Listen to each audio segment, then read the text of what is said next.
जी अस्सलाम वालेकुम। अच्छा, पार्किंसन डिज़ीज़ एक दिमाग़ी बीमारी है। इन जो सिंधी में को अलग नालो तो ना है। इन खे कॾहिं कॾहिं हथ ॾकण की बीमारी या लर्ज़े की बीमारी भी चयो वेंदो आहे, जीअं उर्दू में भी लर्ज़े की बीमारी चयो वेंदो आहे।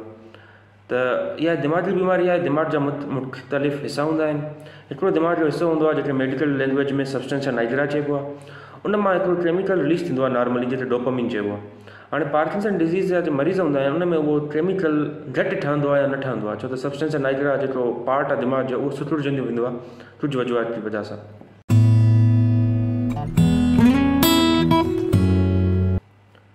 हिकु अंदाज़े मुताबिक़ पार्किंसन डिज़ीज़ जा तक़रीबन 10 खां 12 लख मरीज़ पाकिस्तान में मौजूदु आहिनि सिर्फ़ु। ऐं अमूमन इहा वॾी उमिरि जे 50 साल खां मथे हूंदा आहिनि उन्हनि में ॾिठी वई आहे, ऐं मर्दनि में थोरो वधीक आहे एज़ कम्पेयर टू औरतुनि जे। हाणे इन बीमारी खे वॾी उमिरि हुजण जे करे नॉर्मल रूटीन न सम्झी वञे। इहा हिकु बीमारी आहे, जीअं शुगर बीमारी आहे, ब्लड प्रेशर बीमारी आहे। इहा हिकु बीमारी आहे जंहिंजो इलाजु बिल्कुलु मौजूदु आहे।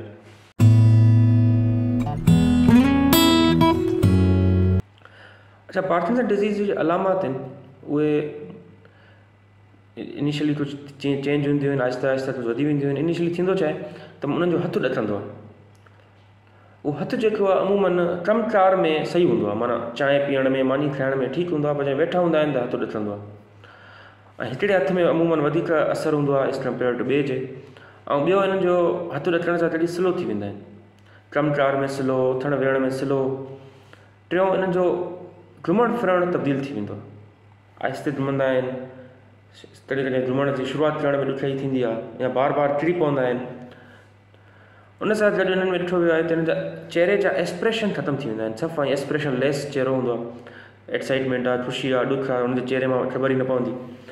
उनजो आवाज़ु थोरो तब्दील थी वेंदो आहे ऐं मोनोटोनस थी वेंदो आहे। माना जीअं माण्हू अमूमन ॻाल्हाईंदो आहे त केॾी महिल आवाज़ु घटि, केॾी महिल वधीक, केॾी महिल जोश, पर हुननि जो आवाज़ु हिकु कहिड़ो हूंदो आहे। उन में को अहिड़ो जोश का तब्दीली तव्हांखे नज़र न ईंदी। हिननि जी लिखत बि तब्दील थी वेंदी आहे ऐं लिखत तमामु नंढी थी वेंदी आहे, नंढड़ी। उहो लिखंदा आहिनि त तमामु हुनजी साइन वग़ैरह सभु तब्दील थी वेंदियूं आहिनि। जीअं जीअं इहा हलंदी आहे त पोइ थी सघे थो हुनजी यादाश्त में मसइलो थिए, घुमण फिरण में तकलीफ़ न वधी वञे, ठीकु आहे। त इहे शयूं बि थींदियूं आहिनि, या निंड जा मसइला। ॿियो हिननि में अमूमन कब्ज़ ॾिठो वियो आहे शुरूआती स्टेजनि में, त कब्ज़ थींदो आहे हिननि खे, या सिंझण जी सलाहियत हुनजी घटिजी वेंदी आहे।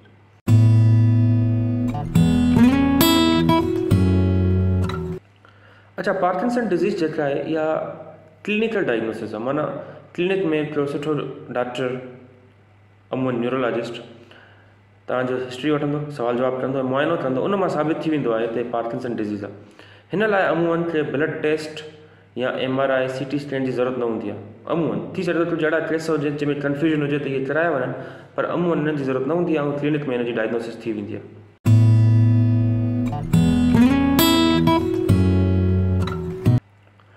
पार्किंसन डिज़ीज़ जो इलाजु बिल्कुलु मौजूदु आहे, पर उहो इलाजु अहिड़ो न आहे जेको पार्किंसन डिज़ीज़ खे सफ़ा ज़ीरो करे छॾे, ख़तमु करे छॾे। पार्किंसन डिज़ीज़ हिकु अहिड़ी बीमारी आहे जेका टाइम सां आहिस्ते आहिस्ते थोरी वधंदी आहे। पर आहिस्ते आहिस्ते मतिलबु आहे इहे सालनि जी ॻाल्हि आहे, महीननि सालनि जी ॻाल्हि। त अहिड़ी का ट्रीटमेंट न आहे जेका हिनखे बिल्कुलु ज़ीरो करे, पर अहिड़ी ट्रीटमेंट बिल्कुलु मौजूदु आहे जेके हुनजा जेके अलामात आहिनि उनखे कंट्रोल करे। माना हथु ॾकणु ख़तमु थी वञे, घुमण फिरण में आसानी पैदा थिए, सख़्ती घटि थी वञे, त इहे सभु शयूं बहितर थी वेंदियूं आहिनि सुठियुनि दवाउनि सां।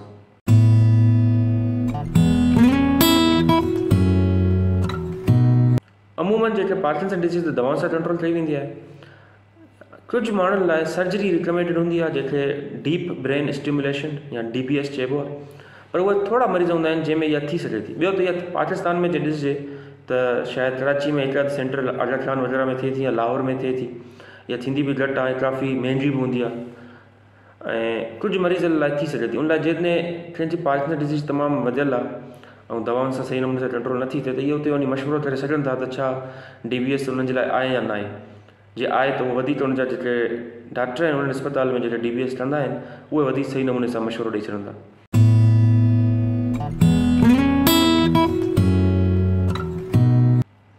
जेकॾहिं तव्हांखे अहिड़ी के अलामात आहिनि जंहिंसां शक थिए त पार्किंसन डिज़ीज़ आहे, माना हथ जो ॾकणु, घुमण फिरण में तब्दीली अचणु, कब्ज़ घणी टाइम ताईं रहणु, सिंझण में तब्दीली अचणु या स्लो थी वञणु, त उनजे लाइ तव्हांखे घुरिजे त कंहिं सुठे न्यूरोलॉजिस्ट यानी दिमाग़ जे बीमारियुनि जे माहिर या न्यूरोफिज़िशियन जेके चवंदा आहिनि उन सां मशवरो कजे, छो त इहे उहे डॉक्टर हूंदा आहिनि जेके पार्किंसन डिज़ीज़ जा एक्सपर्ट हूंदा आहिनि ऐं उन्हनि खे उन्हनि जे बारे में वधीक इल्मु हूंदो आहे। उहे सही नमूने सां डायग्नोसिस बि करे सघनि था ऐं सही नमूने सां उनजो इलाज बि करे सघनि था।